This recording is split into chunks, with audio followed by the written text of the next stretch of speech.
เข้ามาเบิ่งกะพี่น้องทีหวานไปมือซื่นก่อนเนาะโอ้เริ่มเขียวเลยเด้แต่ว่าอยากห่างอยู่พี่น้องไม่น้องเมยเป็นคนหวานพี่น้องแต่เก่าเป็นทวารละหวานทีได้ไม่ใช่ละแซ่ขับปลูกน้อยจ้ะถ้าเบิ่งมันขึ้นพี่น้องจังสิหูว่าทีหรือห่างเนาะเริ่มเขียวแล้วบ่ให้ขาดบ่อยากเพียงปานใดเอาใหม่จะเป็นมาหมอกขาดนะเพียงอยู่แต่ว่าไม่หมอกนะบ่งามใหม่มันหนักโพดใหม่ต้องเอาใหม่แป้นมาหมอกมันจะสิเพียงแต่ว่าก็บ่ได้มีห้อยตีนโอเคบ่มีห้อยเหยียบผ่านไอ้นี่โอเคอยู่พี่น้องไอ้นี่มันล่มแล้วมันดักลงขาดมันดักลง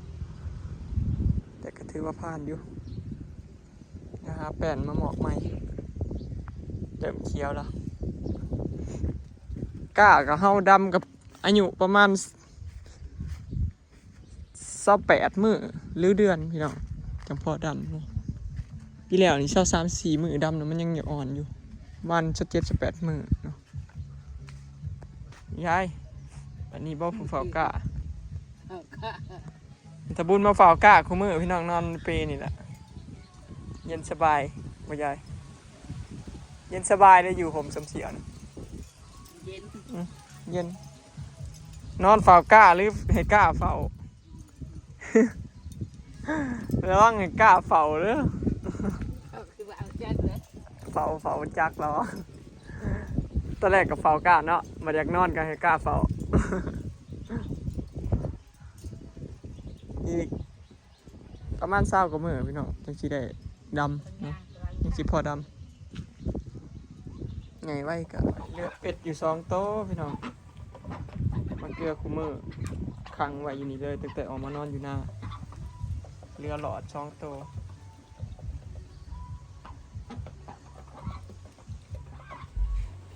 พ่อไปปล่อยสเป็ดลาดพี่น้องเป็ดอันนั้นพ่อไปปล่อยสเป็ดอันนั้นมันพอบ่อยู่เด้มันอยู่แต่2 โต๊ะมัน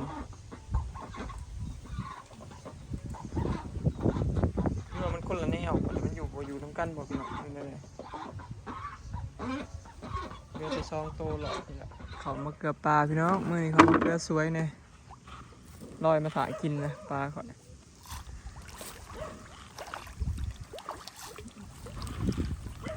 โอ้ปลาตะเพียนน้ำมาก็เริ่มใสหลังจากที่ดูดน้ำออกเริ่มเห็นตัวปลาคือเก่าแล้วพี่น้อง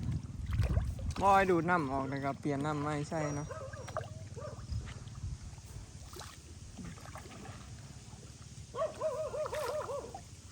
ทั้งพี่กับมี่เด้ปลาตัวใหญ่ถ้าเป็นเอาแฮใหญ่บอยมาตึกเต็มแฮกลัวอย่างนี้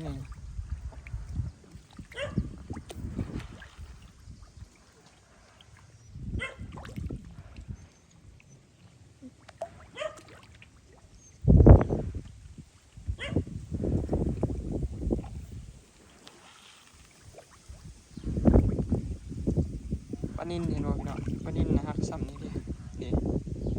เลี้ยงเดือนปลายฮักซ้ำนี่ ส่วนปลาตะเพียนอ่ะ3-4 นิ้วนะพอปีกมาแล้ว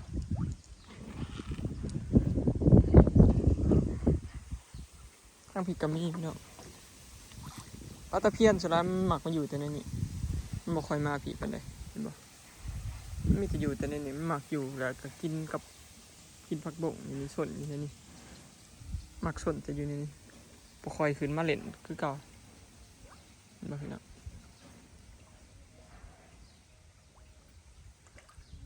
ปลาบอยก็ประมาณนี้เนาะน้ำใหม่ขอยก็ขึ้นเบิดเด้อพี่น้องขึ้นเหี้ยวขึ้นยาวเบิดละออกหนอเต็มทีบแล้วหน้าพี่หนาคือสิได้กินหนอเนาะเนาะคิดว่าเพราะว่าบอยสิจงไว้แต่2-3 ลำเท่านั้นแหละหลายสุด3 ลำเนาะถ้าเสียดแบบว่าให้ได้กินเบิดปีนะทำไม ส่วนหลายยามมันออกนี่เฮาก็บ่ค่อยกินปานใดดอกพูดยามมันอึดนะพี่น้องหิวหน่อไม้เนาะยามมันมีมันก็อยากอยู่เป็นอาหารหลักอยู่แต่ว่าปัญญามมันอึดแห้งอยากพี่น้องคือกันกับเห็ดปวกหั่นล่ะซุมื้อนี้เห็ดปวกหรือไข่มดแดงเฮาก็ซีนใส่ตู้แช่ไว้เบิดเนาะเมื่อคืนนี่ก็ไข่มดแดงน่ะแซ่บพี่น้องรสชาตินะเฮาแช่ไว้เฮิงน่ะก็ยังอย่าคือเฮารสชาติอย่าคือเฮาแบบฮากะแย่มากนี่แหละเนาะไข่มดแดงนะเฮ็ดปวกก็กลางลงครบปีเนาะกินมื้อนั้นก็ยังรู้สึกแซ่บอยู่เนาะขนาดแบบเบิดได้ขวบปีหนึ่งเลยยังแซ่บอยู่เลยบรรยากาศอยู่บ้านสวนของเราพี่น้อง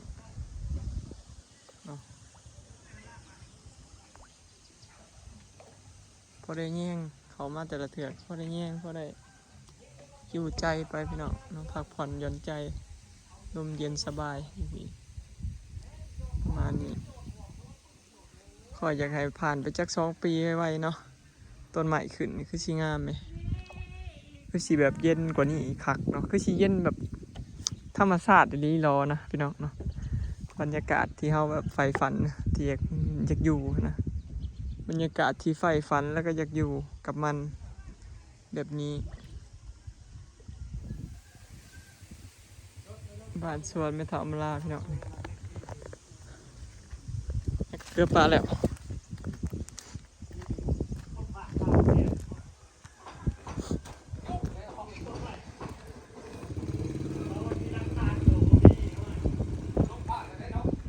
สร้างกำลังสาเพื่อนต่อพี่น้อง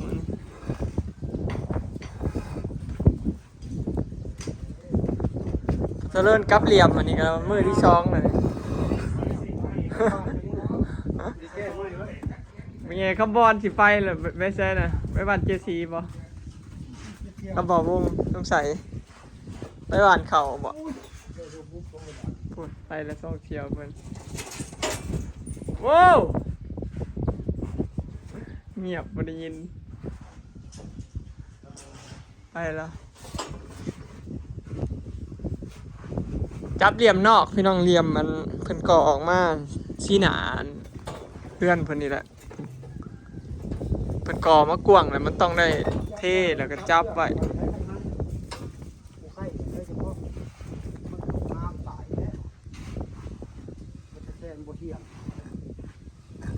อ๋อ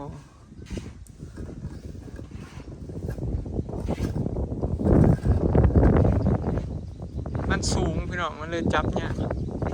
มันบุคือปองเอี่ยมขนาดว่า3 เมตรปลาย2 เมตรนี่ก็ยังยากแล้วนี่ต้องจับให้มันเที่ยงกัน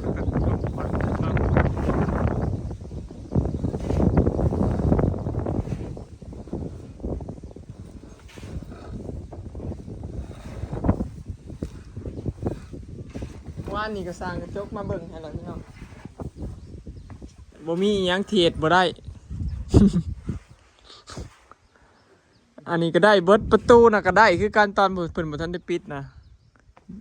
คอยบอกเพิ่นแล้วว่าอย่าเฝ้ากอปิดถ้าอยากได้ประตูนะถามสร้างเมืองก่อนแล้วเราก็บ่อึดเขาบ่อึดดอกพี่น้องเอ้ยเขาเฮ็ดได้เบิดนั่นแหละเพียงแต่เจ้ามีเงินเฮ็ดบ่นะครับผมเนี่ยเขาจะได้กระทุ่มไม่ได้แล้วพอคัดนี่เพิ่ม เจ้าสิดุบ่ จ้างเพิ่มดูอยู่แล้วเนาะลุง อันนี้ก็เป็นคันไดขึ้นเพื่อนเพิ่นพี่น้องย่างขึ้นมาจึ๊กแล้วก็สิมีจึ๊กประตูอยู่นี่นี่คานนี้ใครเข้าเพื่อนมาจึ๊กห้องเพื่อนก็มีซ้ำนี่พี่น้องกับห้องโถนี่ ใครประตูขึ้นมาทางนี้ผมมีประตูปล่อยโล่งยางรัดเลย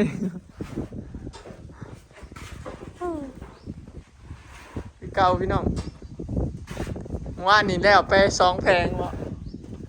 มื่อนี่ต่ออีก2 แผงพอเขาเจ้าเห็นงานบุครบทีมเนาะเขาเจ้าเห็น4 คนแต่ก่อนเขาเจ้าเห็น6 คนงานนี้เขาเจ้าเห็นแต่4 คนบอกเผาดอกงานพลันดำคนจะยังมาลงมาแต่แดดก็ลง ประตูอันปองเอี่ยมเพิ่นก็ได้อยู่พี่น้องตอนแรกไอ้สร้างเพิ่นบอกว่าเฮ็ดสูงจังไดก็ได้ แต่มันสิมีขันในหัวมันอ่ะเพื่อความแข็งแรงหั้นนะและมันสิบ่งามหั้นนะพี่น้องอยากได้เป็นบ้านเดียวขึ้นไปเลยบ้านกระถุงบ้านเดียวนะ2 เมตรเราอะได้อยู่เพิ่นล่ะเพราะว่ามันเกี่ยวกับความแข็งแรงอีกเด้พี่น้องกระจกมันสูงหลายมันเกินแบบอันนั้นมันหลายมันก็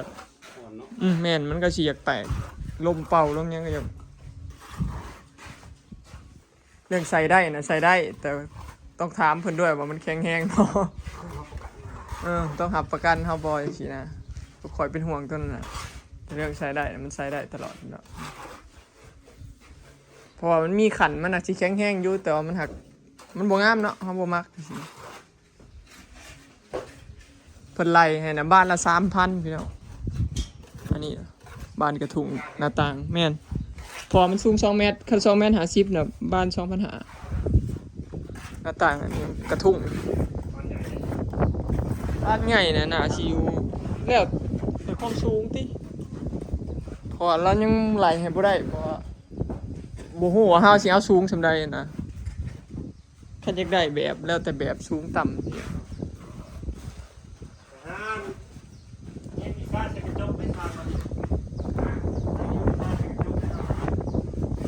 เราหับคนอยู่เด้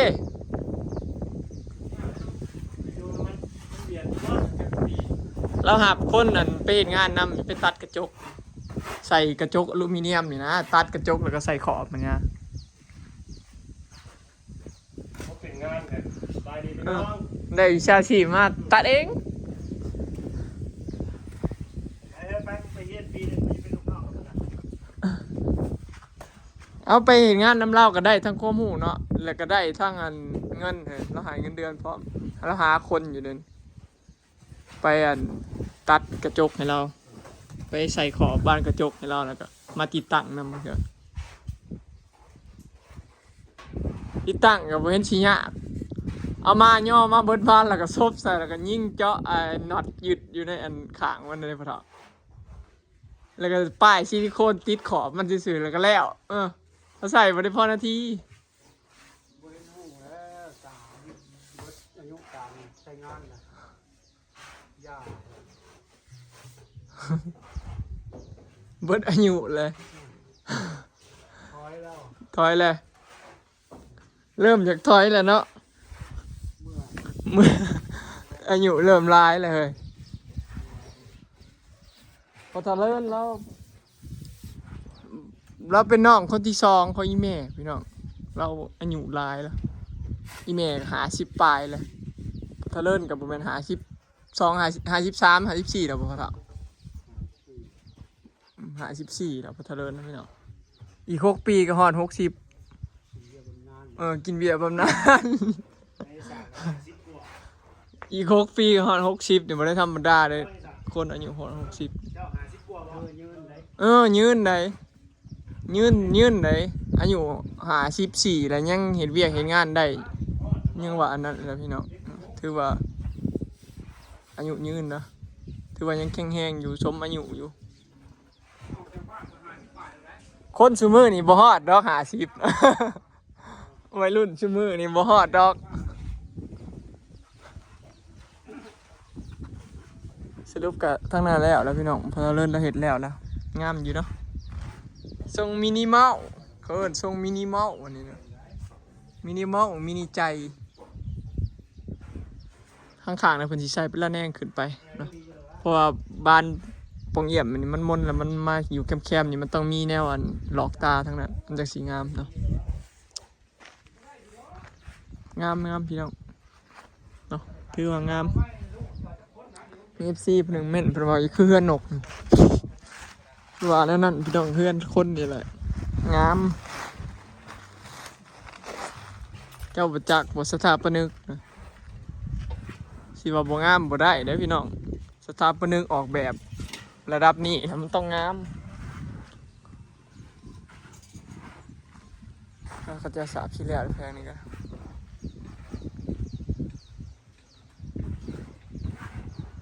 เหลี่ยมตัวนี้กับเราเห็นแล้วครับ แล้วอะไรพอถาตัวนี้ ยังไม่ได้จับเป็นบ่นี่หากการก่อนแล้วพระเจ้าใส่แบบอัดแล้วก็เทอยู่เทิงหัวผมพี่น้องเทปูนอยู่เทิงเทลงมา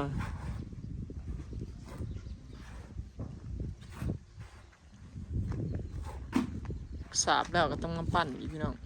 ปั้นอีก